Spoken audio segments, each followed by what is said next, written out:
With cars such as the 205 and 206 under its belt, you could say that historically Peugeot is better known for its small cars rather than its large cars. But the very stylish 7-seater family SUV that you see before you, the Peugeot 5008, proves there is still a lot to like about the firm's larger offerings. We'll be examining what there is to like throughout this video, but before we get going, please do subscribe to the CarGurus UK YouTube channel, where you'll find lots more car review videos. Make sure to hit the little bell icon too, because that means you'll be automatically notified whenever a new video goes live. Now, this version of the 5008 has been with us since 2017, and it has recently undergone a substantial facelift to keep it competitive amongst its rivals. It sounds like a Hollywood star, doesn't it? And anyway, incidentally, there are many rivals that it is competing with. New features include this frameless grille, which seem to blend into the bodywork, and these cool vertical daytime running lights, which also double as the car's front indicators. The looks do vary ever so slightly as you progress up the trim range. Higher-end GT and GT Premium versions like this come with a slightly sportier makeover, for instance, but importantly, all versions of the car look sharp and stylish. Large family SUVs need to be practical, and on that note, the 5008, if you press the right part of the boot, scores very well, because as you can see, even with the third row in place, there is still space there for a few shopping bags. And then to put the seats down, you just pull this little ribbon here, push the seat into the floor, fold that back, and then pull on this side as well, push this one into the floor, fold that down there. Ta-da! We have a very large square space, which is bigger than most of its rivals. What's more, the floor is relatively low to the ground and it sits flush with the loading lip, so lifting in heavy items is about as easy as it could possibly be. If you need even more room, the middle row of seats can slide forward or be folded flat into the floor for the same sort of cargo space you'll find in a small van.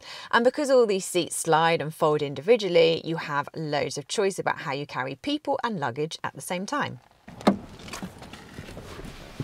So the seats are clever, but what are they like to sit in? Well, in normal circumstances, you get plenty of legroom and you would get plenty of headroom, but this car is fitted with a panoramic sunroof and that does eat into headroom slightly. So if you're going to be transporting really tall people on a regular basis, well, 6 foot is really tall to me, or lanky teenagers, then you might want to give this panoramic sunroof a wide berth.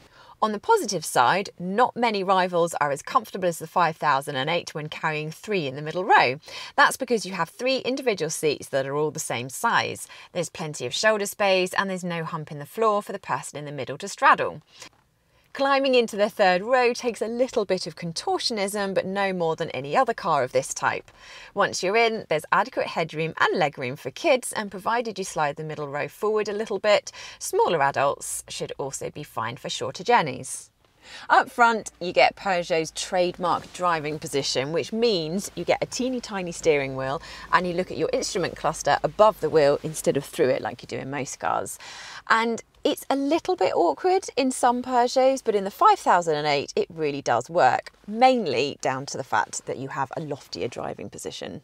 Your seat moves up and down electrically in this top of the range car, manually in all others, and your steering wheel has rake and reach adjustment, although some drivers might wish that it came a little bit further towards them. The instruments themselves look good and work well, and they're complemented by this touchscreen here, which has Apple CarPlay and Android Auto. And it's worth noting that the entry-level Active Premium gets an 8-inch screen, whereas all other versions get this 10-inch screen, which also includes sat-nav and voice control. The system works in a reasonably logical manner. Screen sensitivity is pretty good and the graphics are swift and responsive. You also get these very handy shortcut buttons, so you shouldn't have too many issues finding your way around.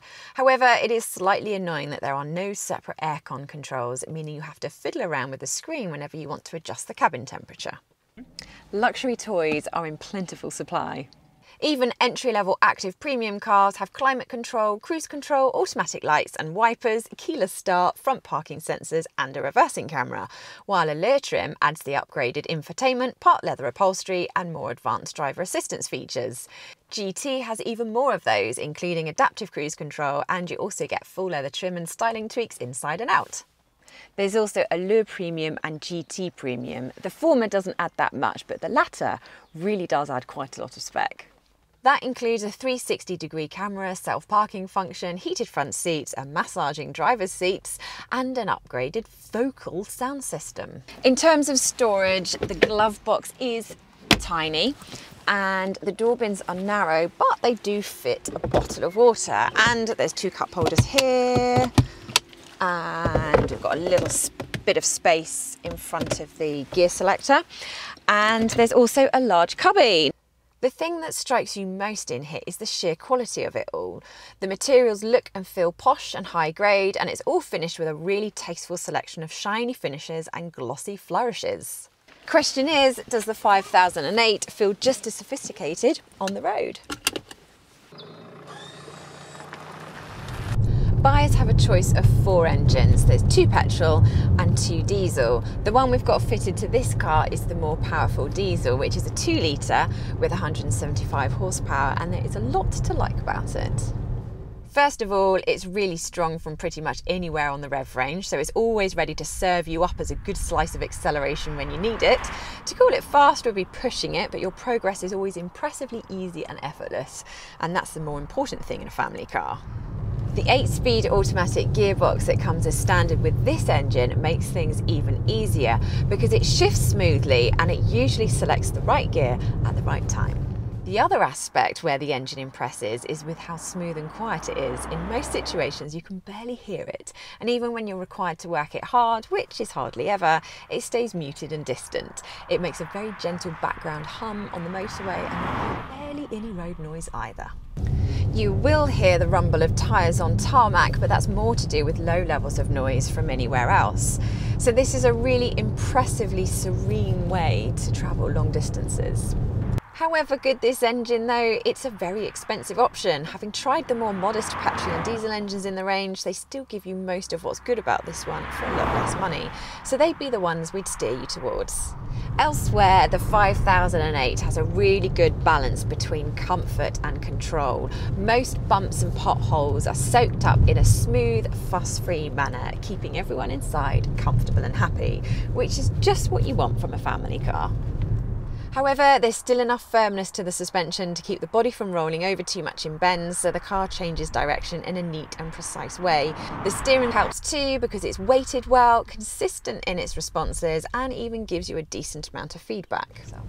This isn't a car that you find yourself wanting to throw around, and neither should it be, because that's not what it's for. But if you do go into a corner a little bit too fast in error, you feel confident in its ability to get you out the other side okay.